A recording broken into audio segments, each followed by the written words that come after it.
हर हर बम बम महादेव से आसमान को क्या गुंजाओ, बात है। जूडो और कराटे सबको लाठी डंडे सिखलाओ। बहन बेटियों की रक्षा करना भी बहुत जरूरी है, बहन बेटियों की रक्षा करना भी बहुत जरूरी है।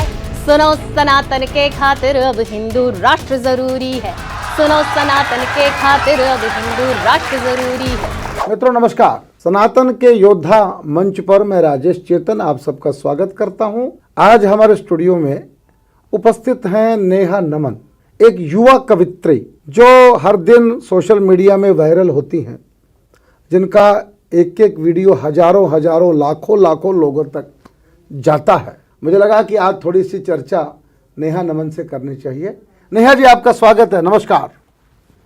नमस्कार। नेहा जी, युवा अवस्था में जब लोग बात करते हैं श्रृंगार की, जब बात जो है वो मौज मस्ती की लोग करते हैं, जब लोग होटल जाना पसंद करते हैं मंदिर के बजाय, तब आपने ये राष्ट्र जागरण धर्म हमारा, ये क्या आपने शुरू किया? ये बोला विचित्र सी बात लग रही है इस आयु में, ये सब लोग कहाँ चिंता करते हैं। थोड़ा बताइए अपने जीवन के बारे में, यात्रा कैसे आरंभ हुई, आपका जीवन कैसे शुरू हुआ? मेरा नाम नेहा शर्मा नमन है। नमन मेरे पिताजी का नाम है, जिस बात का मुझे बहुत गर्व है। मैं राजस्थानी मारवाड़ी फैमिली से आती हूँ। बचपन मेरा दिल्ली में ही बीता है और पढ़ाई मैंने मास्टर्स इन साइकोलॉजी काउंसलिंग में की है। बचपन से ही संगीत और कविता में मेरी रुचि रही है। जहाँ तक राष्ट्र जागरण की बात है तो एक कुछ चीज़ें संस्कारों से आती हैं। मेरी जो माताजी हैं वो भक्ति में रही हैं शुरू से ही, और पिताजी के थ्रू हमने देशभक्ति ही देखी है। ये हमारे परिवार के संस्कार हैं। बहुत अच्छा।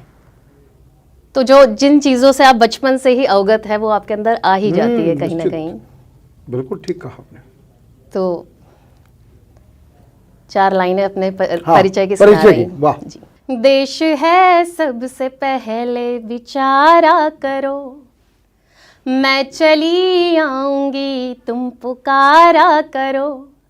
देश है सबसे पहले विचारा करो, मैं चली आऊंगी तुम पुकारा करो। क्या बात है। गीत कविता गजल कुछ सुना जाऊंगी, गीत कविता गजल कुछ सुना जाऊंगी। तालियां दे के तुम कुछ इशारा करो, वाह वाह। तालियां दे के तुम कुछ इशारा करो। नेहा जी, आप इस सनातन के योद्धा कार्यक्रम में इसलिए इस कार्यक्रम के फॉर्मेट में बहुत ज़रूरी इसलिए हैं क्योंकि आप बात ही सनातन की करती हैं। तो हमने सोचा कि सनातन के योद्धा में उन्हीं लोगों को बुलाना चाहिए जो सनातन की बात करते हैं और खुल के करते हैं, कोई उनको संकोच नहीं होता। तो मैं ये जानना चाहता हूँ कि जो सनातन इस समय चल रहा है, आजकल एक चर्चा, एक डिबेट चल रही है कि देश बड़ा है कि धर्म बड़ा है। नेहा शर्मा नमन, उनका इस बारे में क्या विचार है? आपको देश बड़ा लगता है कि धर्म बड़ा लगता है? राजेश जी, मेरा मानना है कि देश बचेगा तो धर्म बचेगा। क्या बात है, वाह वाह। और धर्म बचेगा तो देश बचेगा। मेरे अनुसार दोनों ही बड़े हैं, किसी एक को आप चुन नहीं सकते। इस पर मैं 4 पंक्तियां सुनाना चाहती हूँ। स्वागत, पढ़िएगा। हमेशा याद रखना तुम कि ये धरती तुम्हारी है, ये गंगा गोमती सरयू ये यमुना जी तुम्हारी है।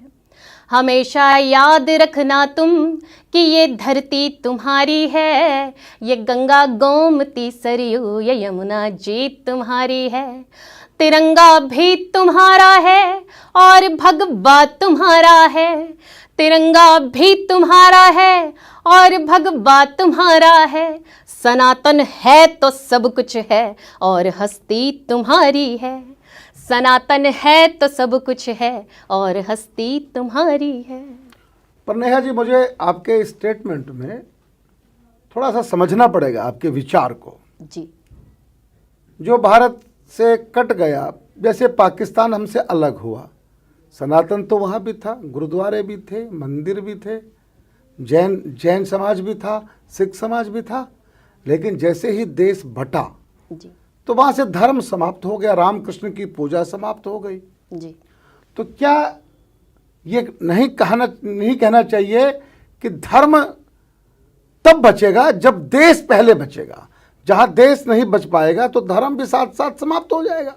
मैं इससे आपसे ये बात समझना चाहता हूँ। देखिए, देश तो कई हैं और उन देशों में आप देखेंगे कि पिछले कुछ 100 वर्षों में कई देश इस्लामिक हुए हैं। देश तो हैं, आज भी देश हैं, लेकिन वहाँ की संस्कृति, वहाँ की सभ्यता, वहाँ का कल्चर खत्म हो चुका है। जिस प्रकार के लोग थे हम, या जिस प्रकार के लोग उन देशों में बसा करते थे, आज वो लोग नहीं हैं। वो इस्लामिक राष्ट्र बन चुके हैं या वो क्रिश्चियन राष्ट्र बन चुके हैं। वो अपनी स्वयं की जो देश अपने आप को खो चुका है। कहीं ना देश रहता है। जो हम बात कर रहे हैं वो ये कर रहे हैं, भारत की बात कर रहे हैं। भारत जो सनातन समृद्ध, मतलब सनातन तो वैसे भी सनातन धर्म को लोग कुछ अलग तरीके से लेते हैं। सनातन, इस धरती पर पैदा हुआ हर व्यक्ति सनातनी है। वाह वाह। जैसे पानी का धर्म होता है, जैसे अग्नि का धर्म होता है, वैसे ही जब ब्रह्मा जी ने सृष्टि रची तो उस सृष्टि रचने के साथ साथ यहाँ पर सनातन धर्म आ गया। हर व्यक्ति इस धरती पर जो जन्म लेता है वो सनातनी ही है। बहुत अच्छा। तो मैं सनातन की चर्चा को आगे बढ़ाना चाहता हूँ। आपने सनातन पे बहुत कुछ लिखा है, बहुत कुछ बोला है जी। मैं आपकी वो रचना मेरे दर्शकों को सुनवाना चाहता हूँ जो सनातन पे आपने लिखी और सर्वाधिक वायरल हुई हो। उसके कुछ अंश अगर आप प्रस्तुत कर दें तो बहुत आनंद हो जाएगा। मेरे मतलब रचना तो मैं बिल्कुल सुना दूंगी, लेकिन मैं अपने देश के हिंदुओं से, सनातनियों से ये कहना चाहती हूँ कि एक समय था जब अफ़गानिस्तान, पाकिस्तान, बांग्लादेश में आपकी प्रॉपर्टी थी, आपका साम्राज्य था, आपका कारोबार था, आपकी बहन बेटी थी। आप वहाँ संगठित नहीं रहे, वाह, इसलिए आप वहाँ से भगा दिए गए। तो जो कविता मैं सुनाने चाह रही हूँ वो हिंदुओं को जगाने के लिए सुनाने जा रही हूँ और वो वास्तव में वायरल हो चुकी है, वायरल हुई है। सुनाइए। जी, मैं प्रारंभ करती हूँ। किस चक्कर में बैठे हो तुम, सिर पर संकट भारी है। किस चक्कर में बैठे हो तुम, सिर पर संकट भारी है। जगो हिंदुओं, जगो हिंदुओं, अब जगने की बारी है। जगो हिंदुओं, जगो हिंदुओं, अब जगने की बारी है। वीर शिवा राणा प्रताप ने किस कारण संघर्ष किया, गुरुवर तेग बहादुर ने क्यों प्राणों का उत्सर्ग किया। वीर शिवा राणा प्रताप ने किस कारण संघर्ष किया, गुरुवर तेग बहादुर ने क्यों प्राणों का उत्सर्ग किया। तुम सोए हो नहीं जागते, ऐसी क्या मजबूरी है। वाह। तुम सोए हो नहीं जागते, ऐसी क्या मजबूरी है। सुनो सनातन के खातिर अब हिंदू राष्ट्र जरूरी है। सुनो सनातन के खातिर अब हिंदू राष्ट्र जरूरी है। भगत सिंह सुखदेव राजगुरु फांसी चढ़कर झूल गए। रानी झांसी तात्या टोपे क्या तुम उनको भूल गए। भगत सिंह सुखदेव राजगुरु फांसी चढ़कर झूल गए। रानी झांसी तात्या टोपे क्या तुम उनको भूल गए। भूल गए नेता सुभाष को, गुरुओं की कुर्बानी को। भूल गए नेता सुभाष को, गुरुओं की कुर्बानी को। याद रखा तो तुमने केवल बकरों की कुर्बानी को। याद रखा तो तुमने केवल बकरों की कुर्बानी को। किस चक्कर में बैठे हो तुम, सिर पर संकट भारी है।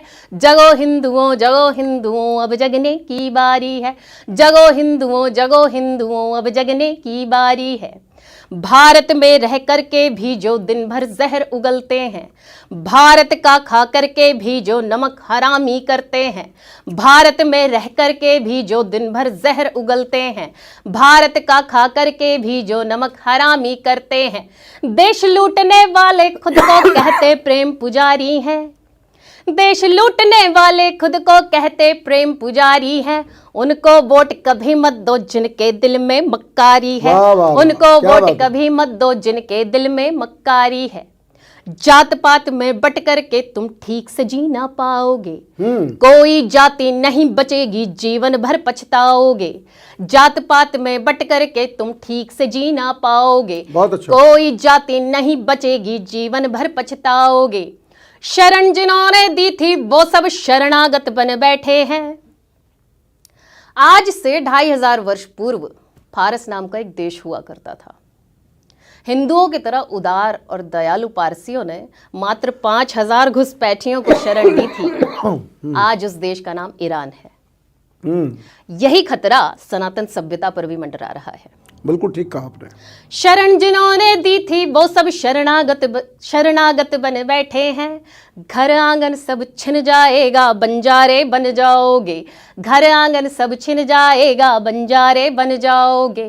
किस चक्कर में बैठे हो तुम, सिर पर संकट भारी है। जगो हिंदुओं अब जगने की बारी है। जगो हिंदुओं अब जगने की बारी है।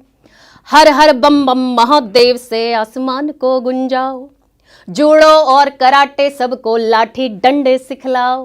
हर हर बम बम महादेव से आसमान को गुंजाओ, जूड़ो और कराटे सबको लाठी डंडे सिखलाओ। बहन बेटियों की रक्षा करना भी बहुत जरूरी है। बहन बेटियों की रक्षा करना भी बहुत जरूरी है। सुनो सनातन के खातिर अब हिंदू राष्ट्र जरूरी है।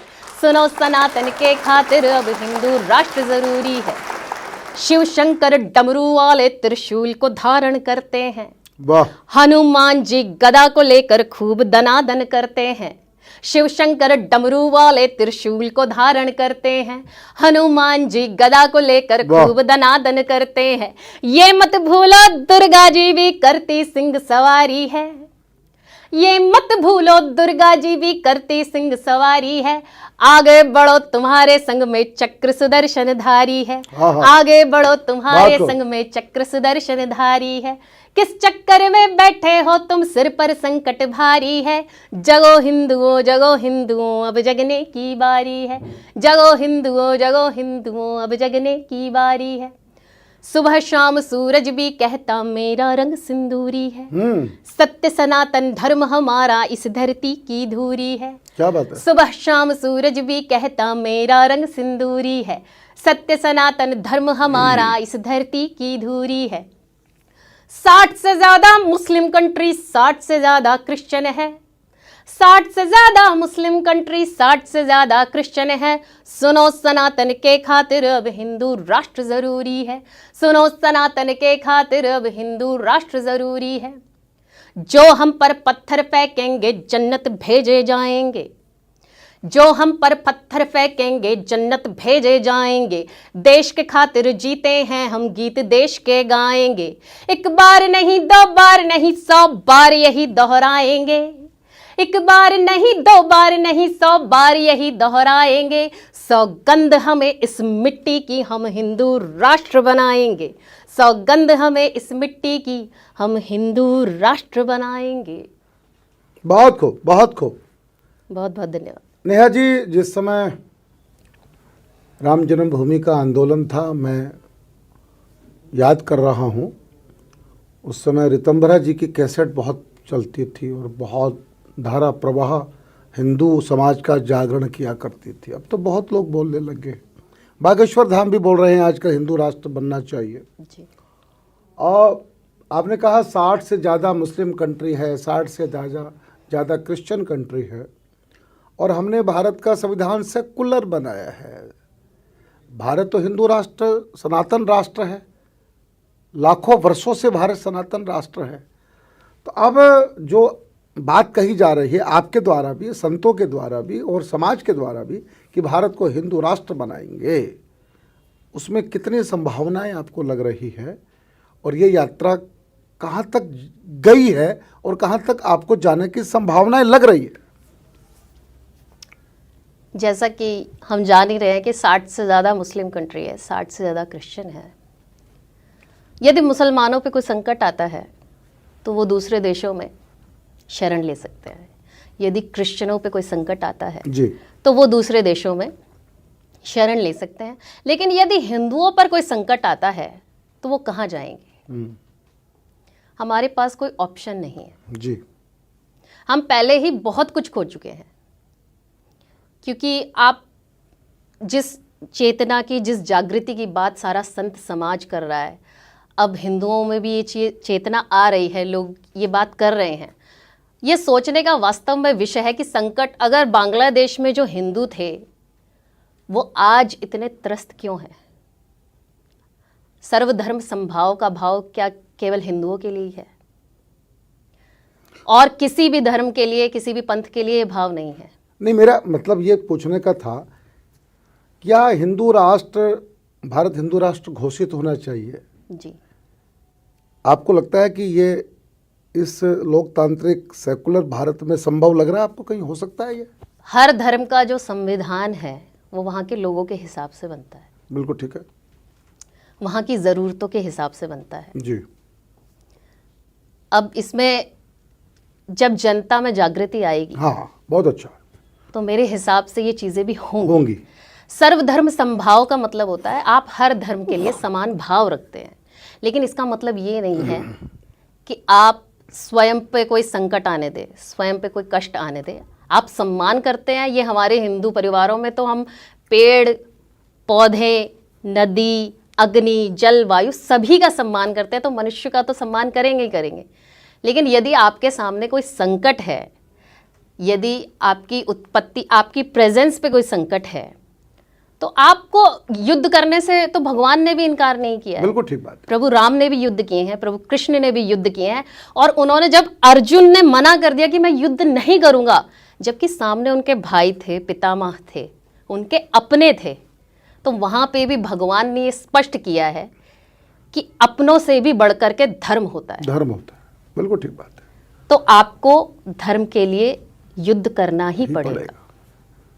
नेहा जी, आपने एक युवा कवित्री के रूप में कविता के अलग अलग प्रयोग किए हैं। वीर रस की भी लिखी है, पैरोडी भी कही है, हास्य रस में भी हाथ आजमा लेती हो। मैंने देखा है कि आप सब तरह के प्रयोग मंचों पर कर रही हैं। तो आपकी जो कविता जनता सबसे ज़्यादा पसंद करती है, वो पैरोडी हो सकती है, हास्य रस की कविता हो सकती है, उसका भी थोड़ा सा ट्रेलर हम देखना चाहेंगे ना। आप क्या ज़्यादा सुनाती हैं मंचों पर? जी, ये जब सर्जिकल स्ट्राइक, ये जी। जो अभी ऑपरेशन सिंदूर हुआ था, इस टाइम पर मेरी एक कविता वायरल हुई थी। इसके बाद सुनाइए। तो मैं आपको वो सुना देती हूँ। अगर लंबी है तो उसका कुछ अंश ही सुना सकते हैं, आप देख लीजिए जैसा आपको ठीक है। मेरा भारत बदल रहा है, थप्पड़ के बदले मुक्का जड़ रहा है। ऑपरेशन सिंदूर के बाद पाकिस्तान के क्या हालात हुए, इस पर ये पैरोडी मैं आपको सुनाने जा रही हूँ। सुनाइए। पाकिस्तान बोला मेरा पानी रोक डाला है, इंडिया ने आधी रात मुझे ठोक डाला है, मार डाला हाफिज सईद बोला, बवासीर हो चुकी है मौलाना मुनीर बोला, अंटवा मामा अंटवा मामा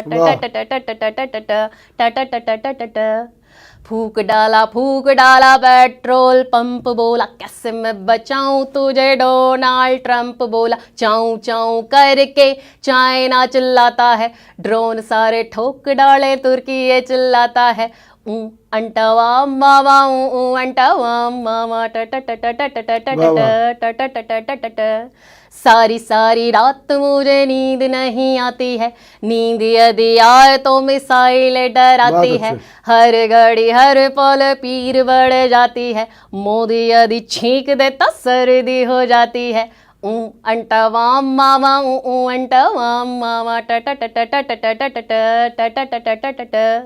भाग जितना भाग सके तू नहीं बचेगा लाले, पाकिस्तान बोला मेरे एयरबेस फूक डाले, आतंकी ठिकाने मेरे ढेर सारे बंद हैं, इंडिया की आर्मी के हौसले बुलंद हैं, इंडिया की आर्मी के हौसले बुलंद हैं, इंडिया की आर्मी के हौसले बुलंद हैं, अंटवा मामा अंटवा मामा एक विषय और चल रहा है, मुझे नहीं पता कि वो कहाँ तक जाएगा उसका, वो यूजीसी को लेकर है। सनातन को बांटने का मुझे लगता है कि एक षड्यंत्र यूजीसी के नाम पे हो रहा है।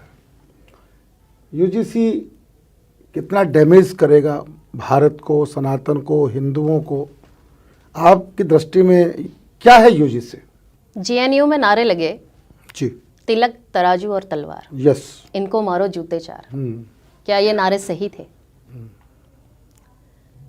SC ST एक्ट हो या यूजीसी, हर कानून का हम सम्मान करते हैं, लेकिन कानून भी सभी के लिए समान होना चाहिए। किसी भी दूसरे व्यक्ति के लिए उसका दुरुपयोग नहीं होना चाहिए। क्या बात है? यदि आप एक व्यक्ति के लिए, किसी पक्ष के लिए कानून बना रहे हैं, तो ऐसा नहीं होना चाहिए कि दूसरा पक्ष उससे आहत हो या वो कानून उनके खिलाफ हो जाए। सभी के लिए समान भाव उसमें होना चाहिए कि दोनों ही पक्षों को नुकसान ना पहुंचे। तो इस पर मैं 4 लाइनें आपको सुनाना चाहूंगी। स्वागत। कभी यादव, कभी ब्राह्मण की बात होती है, कभी अगड़े, कभी पिछड़े की बात होती है। कभी यादव, कभी ब्राह्मण की बात होती है, कभी अगड़े, कभी पिछड़े की बात होती है। कौन सी जाति मेरी जीत को तय कर देगी, कौन सी जाति मेरी जीत को तय कर देगी। यहाँ हर बात पे वोटों की बात होती है। वाह। यहाँ हर बात पे वोटों की बात होती है। तो मैं बस यही कहना चाहूँगी कि हर कानून को, हर व्यक्ति का ध्यान रखना चाहिए। एक मुक्तक और सुना रही हूँ। देश का कानून यदि सबके लिए बना है, सत्यमेव जयते दिखाई देता है कहाँ। आम आदमी को जेल, खास आदमी को बेल, बेल का ये खेल दिन रात चलता यहाँ। वाह। करप्शन और क्राइम का बड़ा है घालमेल, न्यायपालिका से न्याय की उम्मीद है कहाँ। अरे बड़ी बड़ी भेल और गिद्ध कौवे चीले है जो, काएं काएं उनकी ही सुनी जाती है यहाँ, काएं काएं उनकी ही सुनी जाती है यहाँ। बहुत अच्छा, वाह क्या बात। नेहा जी, आप कवि सम्मेलनों में बहुत सक्रिय रहती हैं। मैं ये जानना चाहता हूँ, क्या कवि सम्मेलनों का स्वर भी राष्ट्रवादी, सनातन के प्रति क्या है आजकल? क्या अनुभव कर रही हैं आप बाकी कवियों को लेकर? मेरी बचपन से ही रुचि संगीत और कविता में रही है, जैसे कि मैंने आपको पहले बताया। पिछले 2-2.5 वर्षों से मैं सक्रिय हूँ मंचों पे, और मुझे इतनी अच्छी अनुभूति हुई है मंचों पे आकर कि जो जन जागरण का कार्य मंचों से हो रहा है।